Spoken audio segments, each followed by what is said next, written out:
बच्चों, आप सभी का आज की कक्षा में स्वागत है। आज की कक्षा में हम स्वावलंबन कहानी से संबंधित जो प्रश्नोत्तर हैं उन प्रश्नोत्तरों पर चर्चा करेंगे।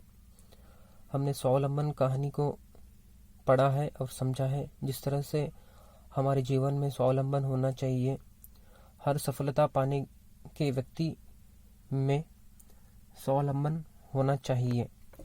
आज की कक्षा में हम प्रश्न के उत्तरों को चर्चा करेंगे, जैसा कि यहाँ पे लिखित रूप में जो प्रश्नोत्तर दिए गए हैं उस पर चर्चा करेंगे।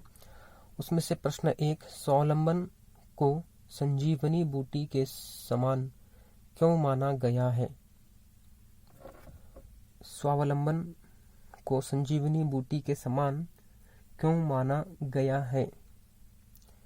उत्तर, स्वावलंबन सफलता के सोपान पर चढ़ने के प्रेरणा देता है। स्वावलंबन सफलता के सोपान पर चढ़ने को प्रेरणा देता है, इसीलिए यह संजीवनी बूटी के समान है। जिस तरह से स्वावलंबन सफलता के सोपान पर चढ़ने को प्रेरणा देता है, इसीलिए यह संजीवनी बूटी के समान है। अगला प्रश्न है ख, चिड़िया के बच्चे आतंकित क्यों थे? चिड़िया के बच्चे आतंकित क्यों थे? उत्तर है, चिड़िया के बच्चे अभी उड़ने योग्य नहीं थे, इसलिए किसान द्वारा घर को उजाड़ दिए जाने की बात सुनकर परेशान हो गए थे। उत्तर है, चिड़िया के बच्चे अभी उड़ने योग्य नहीं थे, इसलिए किसान द्वारा घर को उजाड़ दिए जाने की बात सुनकर परेशान हो गए थे। अगला प्रश्न है ग, एक दिन चिड़िया ने अपने बच्चों को लेकर खेत क्यों छोड़ दिया? एक दिन चिड़िया ने अपने बच्चों को लेकर खेत क्यों छोड़ दिया?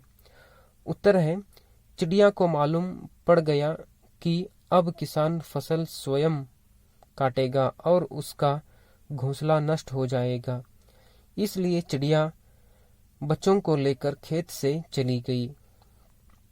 उत्तर क्या है?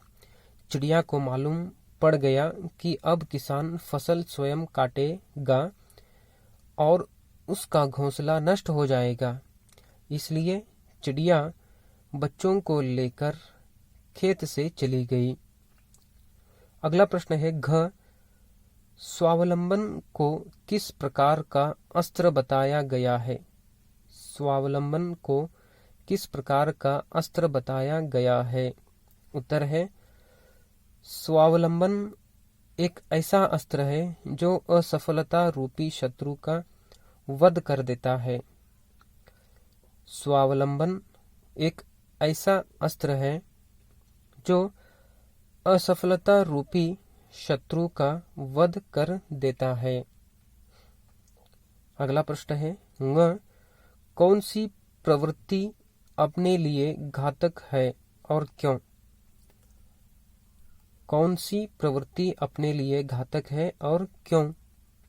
उत्तर है, अपने काम के लिए दूसरों का मुंह ताकने की प्रवृत्ति सबसे अधिक घातक है, क्योंकि यह हमें स्वावलंबी नहीं बनने देती।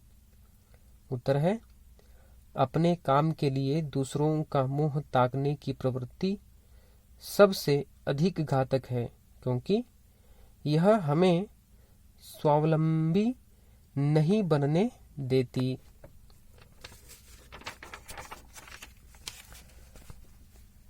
अगला प्रश्न है च, किसमें लज्जा की कोई बात नहीं और क्यों? किसमें लज्जा की कोई बात नहीं और क्यों? उत्तर है, अपना काम स्वयं कर लेने में कोई लज्जा नहीं आनी चाहिए, क्योंकि इससे हम स्वावलंबी बन सकेंगे। उत्तर क्या है? अपना काम स्वयं कर लेने में कोई लज्जा नहीं आनी चाहिए, क्योंकि इससे हम स्वावलंबी बन सकेंगे।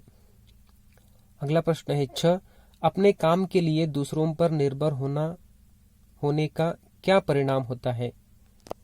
प्रश्न 6, अपने काम के लिए दूसरों पर निर्भर होने का क्या परिणाम होता है? उत्तर, अपने काम के लिए दूसरों पर निर्भर रहने से प्रायः सही समय पर हमारा काम नहीं हो सकता और हमें नुकसान उठाना पड़ता है। साथ ही हम हमेशा दूसरों पर निर्भर बने रहते हैं। उत्तर क्या है? अपने काम के लिए दूसरों पर निर्भर रहने से प्रायः सही समय पर हमारा काम नहीं हो सकता और हमें नुकसान उठाना पड़ता है। साथ ही हम हमेशा दूसरों पर निर्भर बने रहते हैं। इस प्रकार आज की कक्षा में हम स्वावलंबन पाठ से संबंधित प्रश्नों पर चर्चा किए हैं।